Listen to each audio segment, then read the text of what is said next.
And here now is geopolitical advisor and former senior Republican congressional aide, Rina Shah joins us again. Thank you so much for coming back on the program. Good to see you. Good to see you. All right, so we were talking about some numbers there with Hannah Brandt. You know, tomorrow President Trump will address the violent crime in D.C. Congressional approval would actually be required for a permanent federal overhaul of the city. So as we take a look at this, you know, a lot of people say they think it's necessary. Do you? Well, I've been a resident of Washington, D.C. for many years now, and I'll tell you this, the city is broken in terms of leadership. You haven't got any Republicans holding a seat on the council, and it's been this way for decades. Even the minority seat is held by a Democrat. So I'm not saying this is a party issue. I'm saying that the leadership of the city hasn't felt the pressure that it should feel to do better for its residents. Crime, particularly in certain pockets of the city, has spiked in ways that we had not seen pre-pandemic.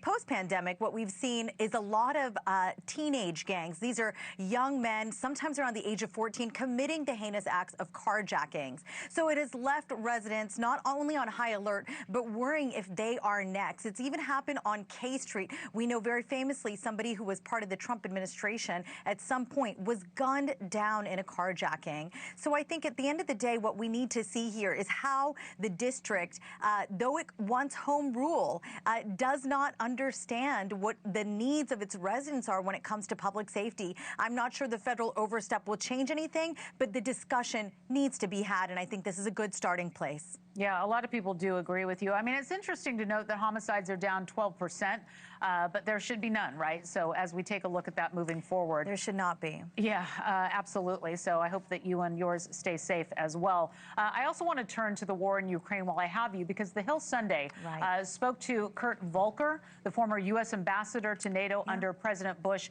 and Obama, over the negotiations. I want to take a listen and talk on the other side. This is just Putin playing for time. You remember that President Trump had set a deadline for very tough tariffs and sanctions, secondary sanctions, which expired on Friday. It was originally 50 days, then 10 days. And then what has Putin done? He hasn't given anything at all. He hasn't agreed to a ceasefire. His demands, the proposal that he put forward, are basically to keep everything that he's got and get even more given to him. Yeah, nobody wants to see games being played at this point. And if this is just Putin playing for time, I mean, how do you expect Friday's meeting to go? What's your forecast on that? This summit is a huge deal. I cannot overstate it because it's the first time that Trump and Putin have seen each other since 2019. Look, Trump has been face-to-face, I must add. This is Trump dangling tariffs on the one hand, like the 50% hike on India for buying Russian oil.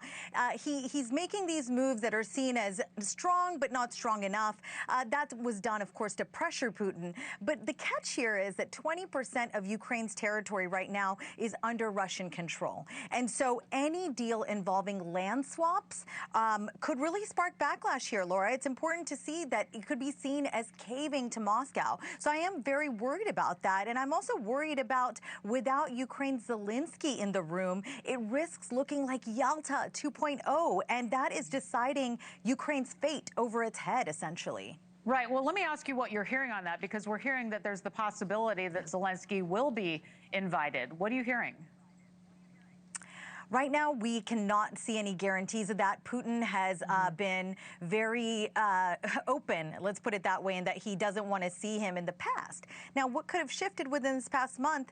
We know that the political winds are there. Trump has been out there over the past many weeks calling himself a peacemaker, brokering deals this past week. But Putin's demands are the problem here, like Ukraine dropping NATO ambitions. That's a tough sell. And Zelensky has already said no to ceding land. He cited Ukraine's constitution with that. So this Alaska meeting could either be a breakthrough or a diplomatic misstep if and when Zelensky is not at the table, because it would leave, again, Kyiv out in the cold.